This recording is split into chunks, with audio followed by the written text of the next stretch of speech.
Ladies and gentlemen, our national anthem.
Statue of Liberty, known the world over as a symbol of freedom and promise. A gift from the people of France to commemorate their country's close bonds with the colonies during the Revolution, America's Lady of Liberty has stood faithful vigil in New York Harbor for nearly 70 years. Building the towering figure and transporting it across the Atlantic was a monumental task.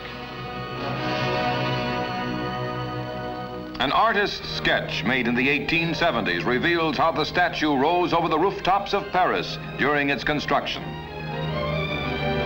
The work was supervised by Frederick Auguste Bartholdi, brilliant French sculptor, who conceived the idea during a visit to New York. The hand and torch were sent to America in 1876 and shown at the Philadelphia Centennial Exposition, marking the 100th anniversary of the signing of the Declaration of Independence. Civil War veterans joined in the patriotic rallies held to raise funds for a pedestal for the statue. In 1885, work began on reassembling the figure, which had been dismantled in France for shipment to the United States in 210 packing cases. The head was completed last. Here, craftsmen working from the inside rivet copper sheeting over the framework of Liberty's 17-foot-high face. By the rocket's red glare, President Cleveland dedicated Miss Liberty in 1886. Today, her torch still throws out its beacon of welcome and hope to all who seek shelter in America. By ferry, more than 500,000 visitors journey each year to Bedloe's Island, on which the copper colossus stands. Countless thousands of youngsters have thrilled to their first glimpse of her. Mounted on a pedestal of concrete and granite, her body fashioned out of metal, she is still every inch a warm, inspiring symbol of man's faith in freedom. Bartholdi's mother was his model for liberty. Working from a 9-foot cast of her in plaster, he computed the dimensions of the proposed statue and constructed it in sections. A news magazine cameraman from the Torch films the New York City skyline more than half a mile away. 300 feet above the bay, here is a camera eye view of the tiny Bedloe's Island, once an army fort with 70 guns and a garrison of 350 men. Visitors can, if they wish, climb inside the statue to the head, which is 10 feet thick and will hold 30 persons. Past Liberty's gallant, ageless lady have come immigrants of all nations. They have found the meaning of the famous sonnet by Emma Lazarus. Mother of exiles, from her beacon hand glows worldwide welcome. Her mild eyes command the air-bridged harbor that twin cities frame. Keep ancient lands your storied pomp, cries she with silent lips. Give me your tired, your poor, your huddled masses yearning to breathe free, the wretched refuse of your teeming shores. Send these, the homeless, tempest-tossed, to me. I lift my lamp beside the golden door.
Through the ages, man has sought to distinguish his castle, his clan, or his country by means of a crest, generally a flag, claimed to the world his ideal, a symbol of his patriotism.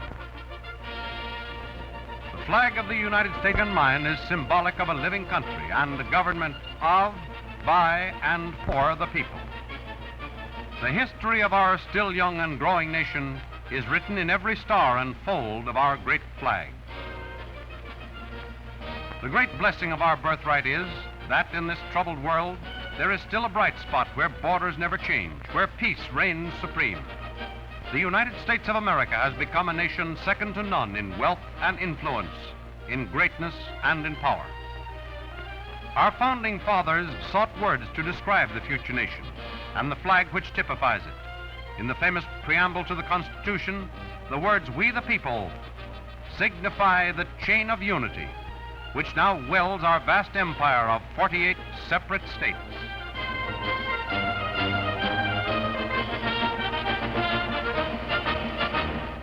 King James VI united these two early English flags, the Cross of St. Andrew, Cross of St. George, into one emblem.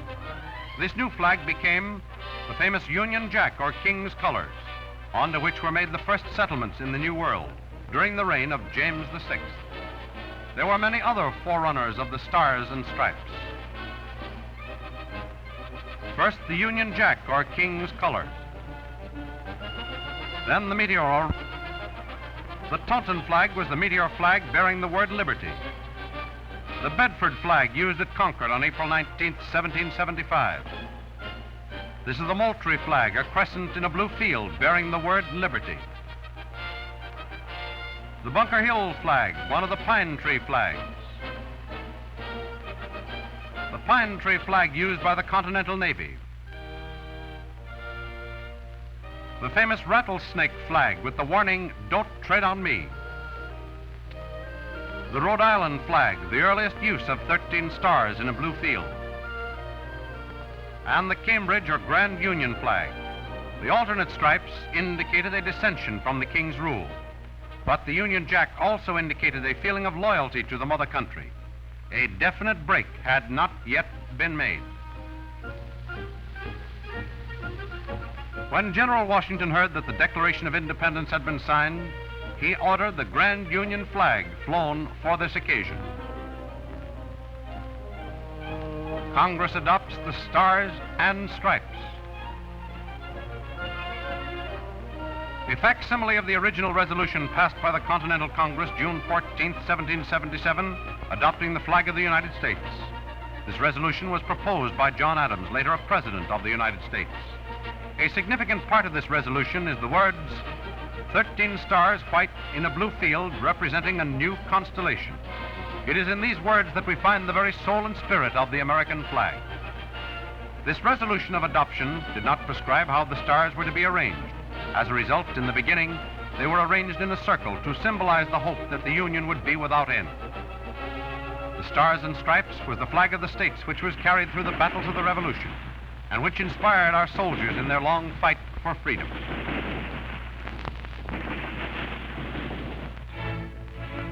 The surrender of Cornwallis at Yorktown, this marked the beginning of the United States as a free nation. The Stars and Stripes had won its first significant victory. It could now take its place among the flags of the world. In 1791 and 92, Vermont and Kentucky were admitted to the Union. The representatives of these two states wanted recognition in the flag. So on January 13, 1794, Congress enacted a law giving us the flag with 15 stars and 15 stripes. This was the flag of the United States for more than 20 years, until 1818.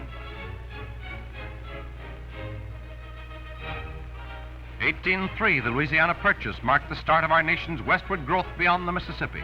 Nearly 1 million square miles purchased from France for $15 million, or 4 cents an acre. This territory later added 13 stars to the flag. 1818, the Union had increased to 20 states. Ohio, Indiana, Tennessee, Mississippi, and Louisiana were given recognition in an act passed by Congress. This act returned the number of stripes to the original 13 and decreed that thereafter a star should be added to the blue field for each new state admitted. The essence of the act was every star a state, every state a star.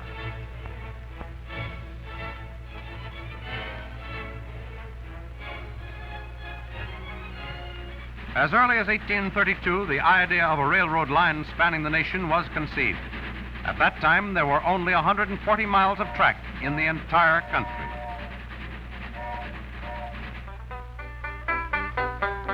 Building westward.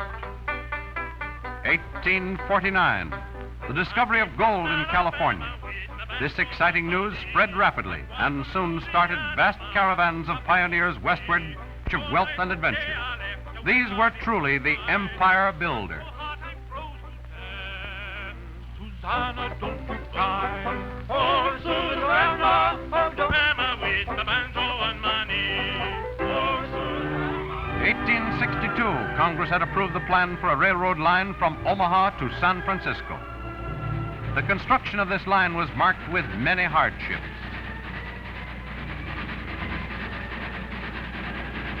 The Indians quickly realized that the railroad was a pathway by which land-hungry settlers would soon be arriving. It would end their happy hunting ground.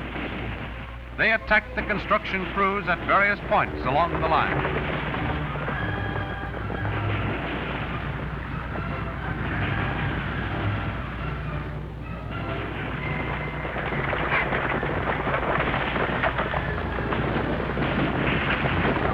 Naturally, it became necessary for organized force to maintain constant vigilance, to stop these attacks and protect the crews so that the work might progress in an orderly fashion.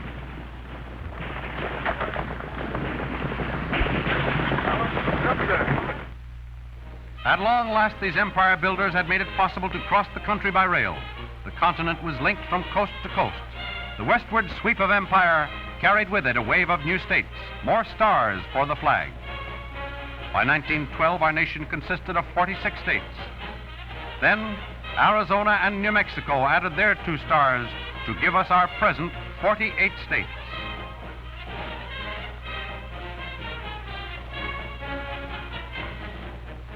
The parade of the states and stars was now complete.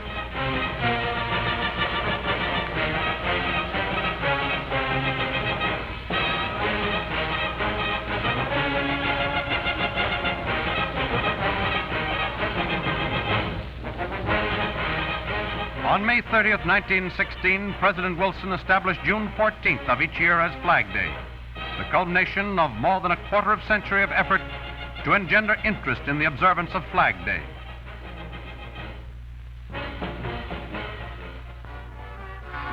A 150 years of progress. Of stars representing states which started east of the Mississippi has been joined by a galaxy of stars in the west, forming a complete constellation whose brilliance is reflected around the entire world.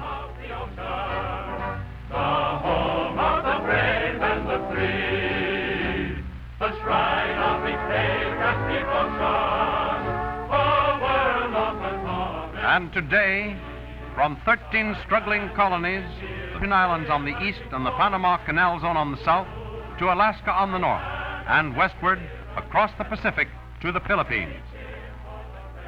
Friendly relations exist with the Dominion of Canada, still under the Union Jack of England.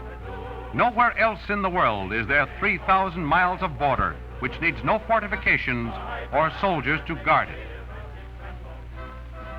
It is necessary only as a matter of precaution for us to maintain a powerful Navy, Army, and Air Force for the protection of our people and the pride on the sea. The eyes of the world are on the United States of America today. We, as a nation, must exhibit to the world the proud fact that a government founded on the priceless liberties guaranteed by our Constitution, which came into being more than 150 years ago, is still a splendid example for all other nations to follow.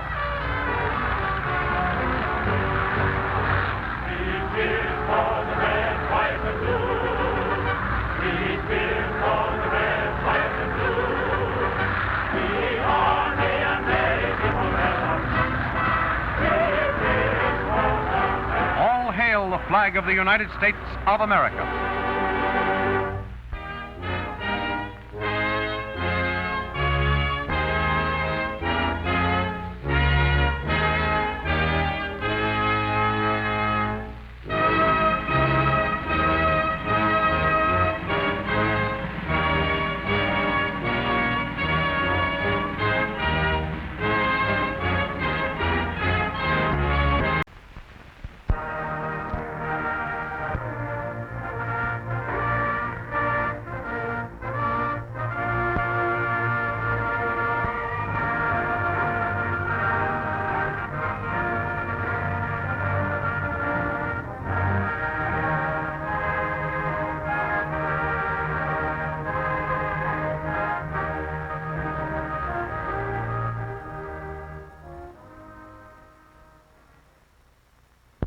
I am liberty.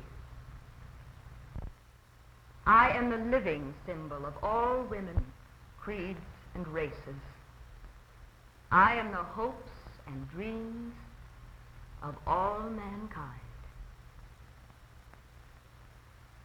Give me your tired, your poor, your huddled masses yearning to be free, the wretched refuse of your teeming shore. Send them, tempest-tossed, to me. I lift the lamp beside the golden door. The waters of the deep restlessly tumbling at my feet, bear past my sky-flung arm the persecuted and oppressed, the crushed in spirit. To them I am a symbol. Their eyes, haunted and fear-ridden, are filled with 1,000 agonizing memories. But as they look upon me, a new-found courage gleams. And in their hearts, surging almost to the bursting point with hope, are born new men and women, Americans. Into the man-made canyons of Manhattan they poured.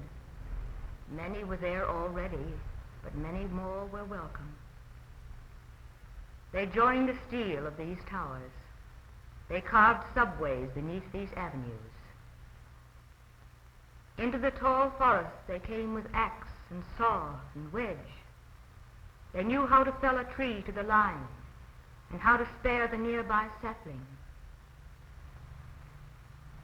On the Great Plains there were early settlers. In Dakota they dwelt at peace with the Indian, and in Texas with the Mexican. They organized the counties and gave their names to villages and cities. In the mountain states they prospected and mined. They shared with the native born a continent's treasure of metals precious and useful. To the vineyards of the Pacific coast, they brought their knowledge of the grape and put it to good use. So they came, and so they spread, with hungry eyes and hearts, all seeking for what I, liberty, promised them. You see them, the foreign-born who lately came to me, traversing the streets of my cities boldly, openly. But can you point them out? In what manner do they differ from you or your neighbor? And their children. What one of them has been denied the rights and privileges of my own? When you see them at play, carefree as children the world over should be, can you honestly say, this one is alien, that one has been denied anything? Look upon the marketplaces, consider the storefronts. Where I am is the invitation to all. Enter and buy, no matter who you are. Where I am not is the placard of discrimination. Where in all my land is the law forbidding the free enterprise of the man who seeks to better his lot by working harder, selling cheaper, or improving the product of his trade or industry? Where the list of registered voters posted outside the polling place that lacks the names of descendants of all nationalities, the names of believers in all creeds. All these things and more, much more, have I pledged in my name, liberty. To my adopted children I have said and pledged, here the rich soil, yearning to bring forth the fruits of your labor, yours to have and to hold. There the mill, the plant, the factory where skilled workers produce a nation's necessities and luxuries, and also carve their own futures. Would you enter the learned professions? My great universities offer all of you their degrees. You may be lawyer and architect at cost only of your time and ambition.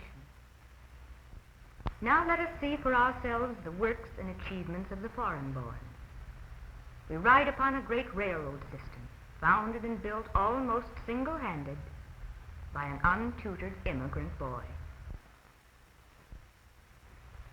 Have I, liberty, kept faith with all who trusted me?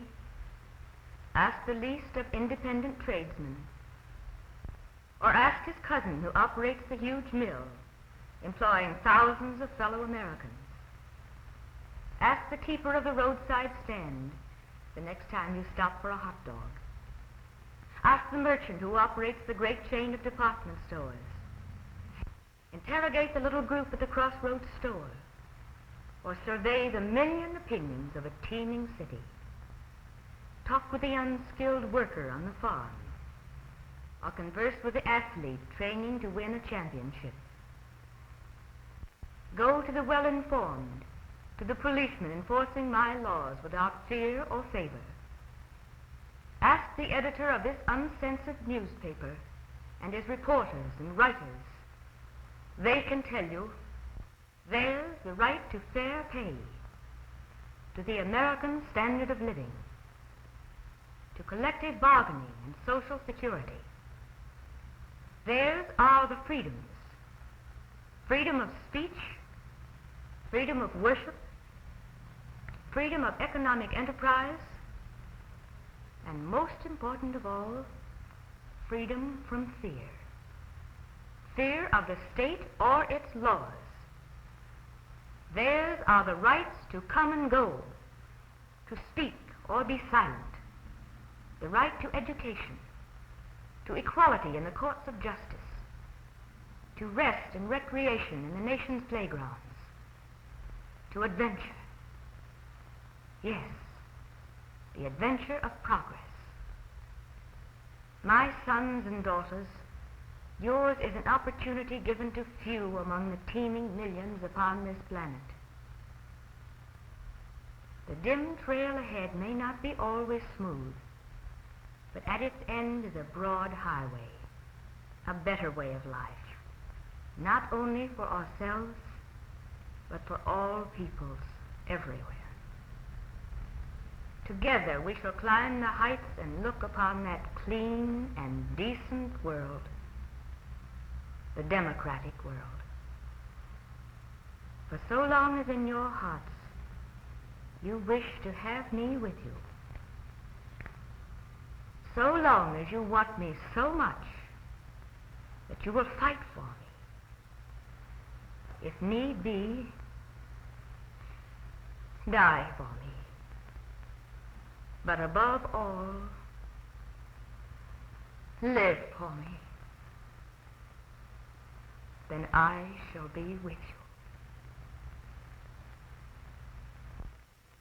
And I am liberty, enlightening the world, for I lift the lamp beside the golden door.